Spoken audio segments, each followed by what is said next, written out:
Hi. Well, with spooky season fast approaching, I figured it would be the best time to share with you guys another video where I recommend some child-free by choice romance books. But this time I'm going to recommend some paranormal, monster smut, fantasy romance type of books for spooky season because even the monsters and demons don't want kids. This one is definitely more for fun because none of these books are rooted in reality whatsoever. But spooky season is always my favorite time to read more monster smut, read more paranormal romance books, read Omegaverse. And I figured since it's coming up, then I might as well give you my recommendations now so that by the time spooky season is here, you already have some books to pick up. If you have not watched any of my other child-free by choice romance recommendation videos, I will link the playlist down below. I have a ton now. I think this is the 5th video, if I'm not mistaken. I am child-free by choice. I don't want kids. I don't plan on ever having kids. And I do these recommendation videos for romance books where the main characters are vocal that they don't want kids. And as always, I do like to read excerpts from chapters or conversations from characters where they discuss not having kids, just so you know what you're getting into. So without further ado, let's get on with the video. I always like to start off with some honorable mentions, and these honorable mentions are here for different reasons. And today I have 2 honorable mentions for you. The first honorable mention I have is That Time I Got Drunk and Saved a Demon by Kimberly Lemming.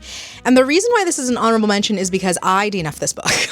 However, I feel like it's definitely more of a me problem because everyone loves this book. The reason why I DNF'd this was because this is supposed to take place in, of course, an old-timey fantasy setting, but the characters were speaking in modern day language, and not only just modern day English, how you and I speak, but they were speaking slang. For me, when you're giving me a more traditional classic fantasy setting where, it takes place in olden times, and then you present me with characters that are talking as if they are Gen Zs on TikTok, yeah, I couldn't do it. And to be honest, I didn't even get to the part where the characters talk about being child-free because I DNF'd it really early on. However, a lot of people have said that this is a child-free by choice book, and the characters do say that they don't want kids. And I mean, the title literally says what this book is about. It is a girl who got drunk and saves a demon.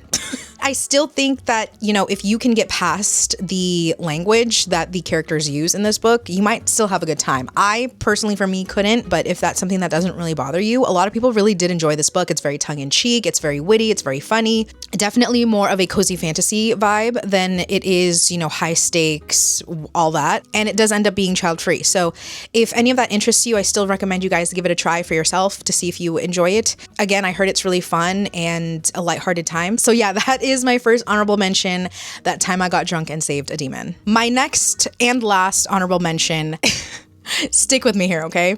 It is The Kraken Sacrifice by Katie Robert. And the reason why it is an honorable mention is because there is a surprise pregnancy. Now, before you click off this video, okay? Before you click off this video, hear me out. This is a monster paranormal romance. This woman, I forget what happened, but she ends up going into a marriage of convenience with a kraken.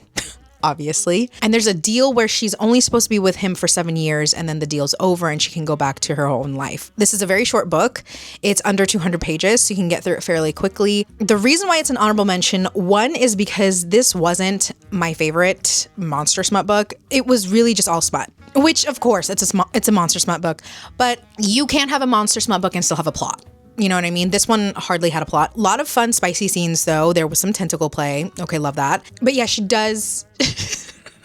she does get pregnant. Now, the reason why it's even on this list, and if this didn't happen, I wouldn't have recommended it. She does not want kids. She's never really wanted kids, but then she ends up getting pregnant, as I said, from this kraken, but she gets an abortion.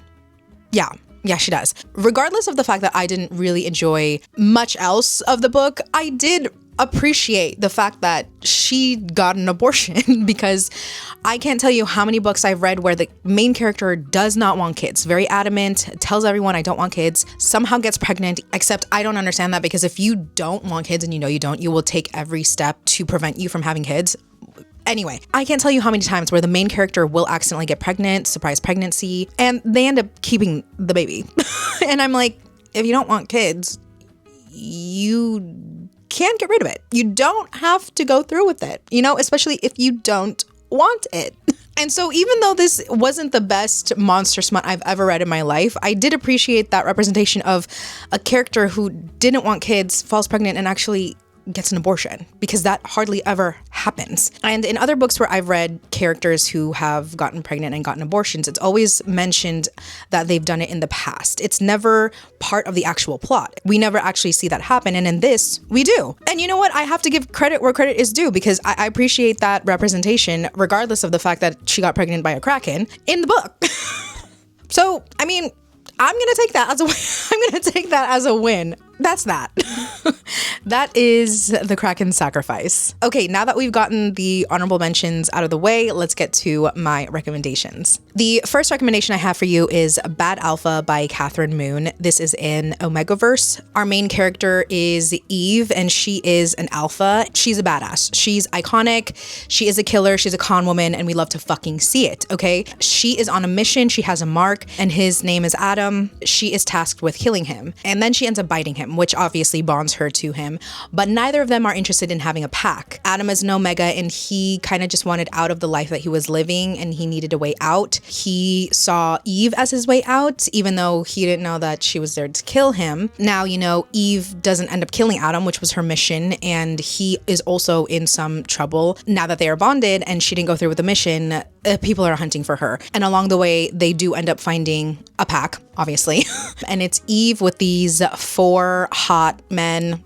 Love to see it. Eve herself knows that she doesn't want kids. The life that she lives, it's just not feasible to have kids. But also, there are conversations between the men and her pack that they have without her there about having kids. They are all on board that if Eve doesn't want kids, they don't want kids. There were multiple conversations in here about that. I really had a good time with this. I mean, you follow a badass assassin woman and all of the boyfriends that are simps over her. What more could I really want? You know what I mean? And then on top of that, they want kids. They don't want kids. Love it. Love to see it. If you're looking for a spicy Omegaverse with some action and a badass heroine, and of course, child-free by choice characters, I highly recommend Bad Alpha by Catherine Moon. The next book that I want to recommend is Sword Heart by T. Kingfisher. I love this book. I think this is my favorite T. Kingfisher book so far that I've read, and I've read a ton of T. Kingfisher books. In this, we follow our main character, Hala. Her husband has passed away, but her husband's family, because she is his widow, is still connected to her, and they're absolutely awful. They are awful people, and they hate her, and she hates them. She finds out that she gets an inheritance from her great-grand uncle, and her husband's family is trying to steal all of that away from her, because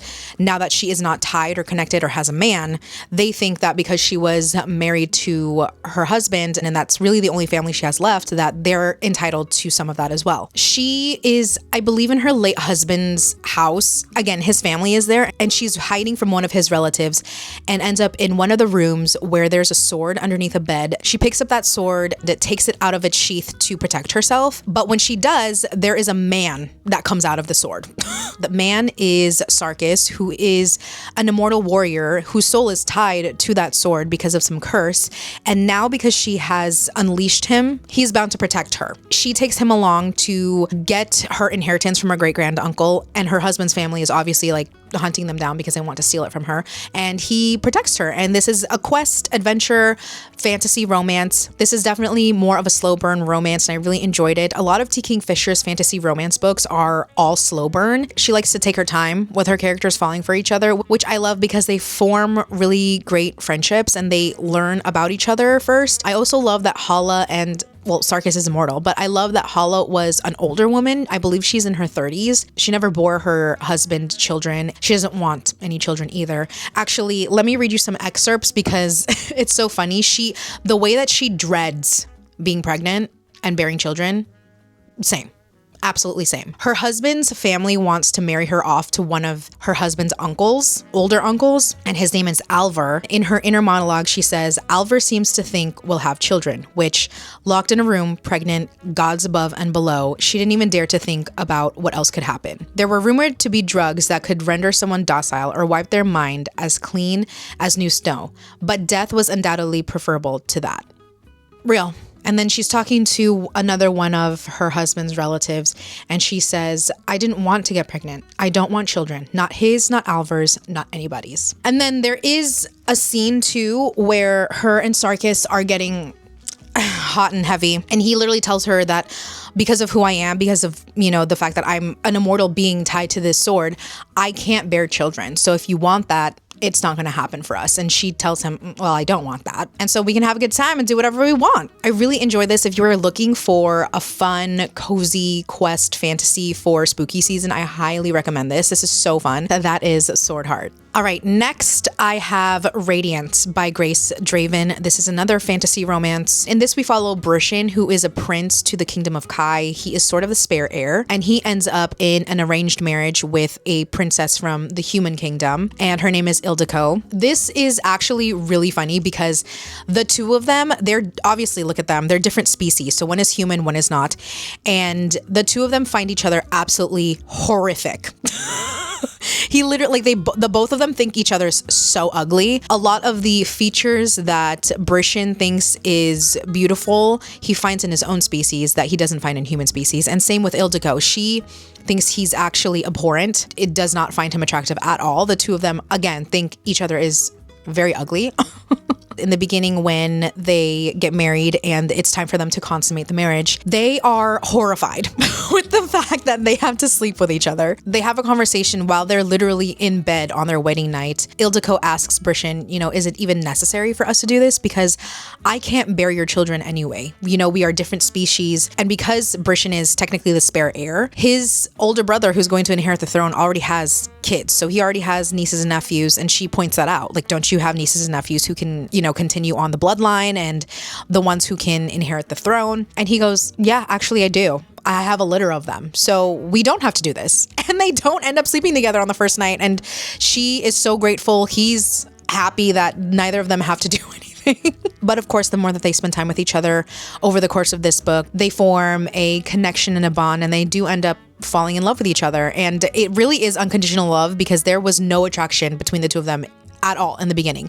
And I really enjoyed that. There was this was the opposite of insta-lust, of insta-love. There was no love or any attraction to be found between the two of them when this first started. And I really appreciated that. And I thought it was actually hilarious. And it was nice to read about a couple who, falls in love with each other because of their personality, their characteristics, and who they were as people, and not insta-lust, insta-love like every other fantasy romantasy out there. And they don't want kids and they can't have kids. So absolutely love. This was a 10 out of 10. I love this book so much. It was really fun. And again, I just loved the gradual slow burn of this. And if you haven't read this, I highly recommend it. It was such a sweet, fun fantasy romance, slow burn, love. I really enjoyed this one. So that is Radiance. All right, next I have Titan by Gillian Graves. This one is about Juliana, and she was a child star when she was young. But now in present day, she is an adult, obviously, but her managers stole all of her money from her. Now she is on the hunt for a sugar daddy. And that's her way of fixing all her problems. And you know what? Good for her. Good for her. Good for her. And she comes across Titan, who is a wealthy businessman, but he also turns out to be a gargoyle. And so, yeah, it is their romance. Let me just tell you that there is a huge daddy kink in this. Huge daddy kink. I still really enjoyed this. I still had a fun time with it. I think it's the first time that they are about to hook up, and she asks him, do you have any protection? And he goes, well, actually, they're called the strange. These paranormal creatures in this world, they're called strange. And he goes, all strange don't procreate. There aren't any child gargoyles. We don't reproduce. And so there's no chance of me getting you pregnant. And she goes, oh, well, not that it matters anyway, but I don't want kids. So that works. And we love to see it. We absolutely love to see it. So yeah, if you want a hot, smutty time with a gargoyle baby, pick this up. Pick this up. Because this was spicy. This was spicy. But I had a fun time with it. So that is Titan. All right, next I have Of Moons and Monsters by Willow Hadley. And this is a why choose paranormal romance with a woman and a bunch of demons.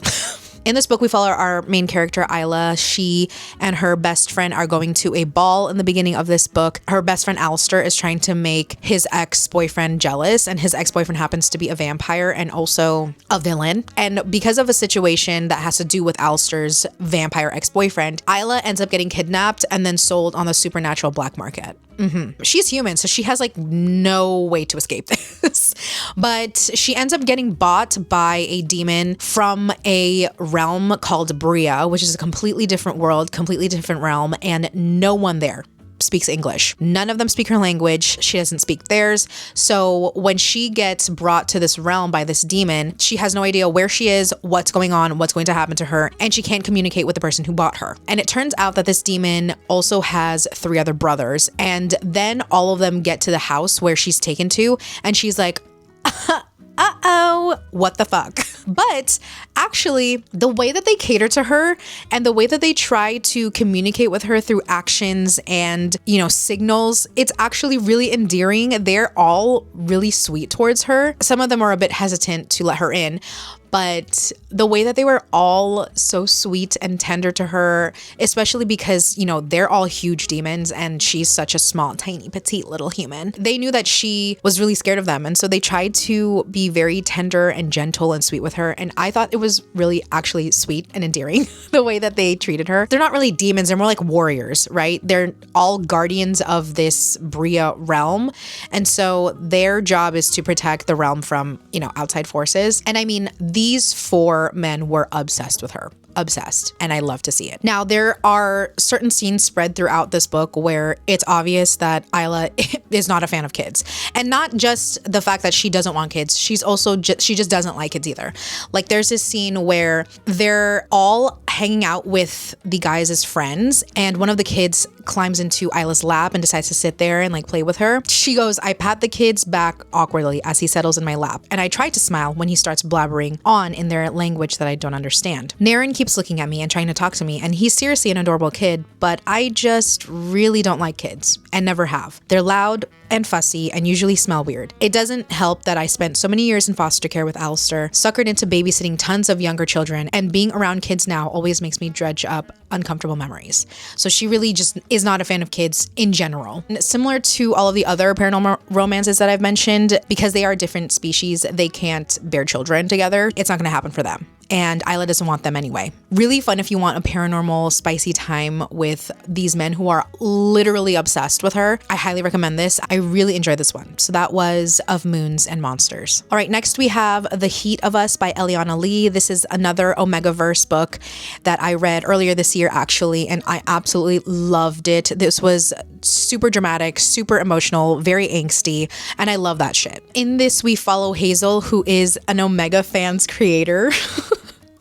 Don't we love the Omegaverse version of OnlyFans? And she also uses the Omega's national service for when an Omega goes into heat. So she's definitely a lone wolf. She is an Omega. She doesn't want a pack. She takes care of her own needs without one. She's really not looking for a pack. She's not looking for any relationship. She's not looking for love. Hazel is also Asian American, and I was not expecting there to be any generational trauma in an Omegaverse.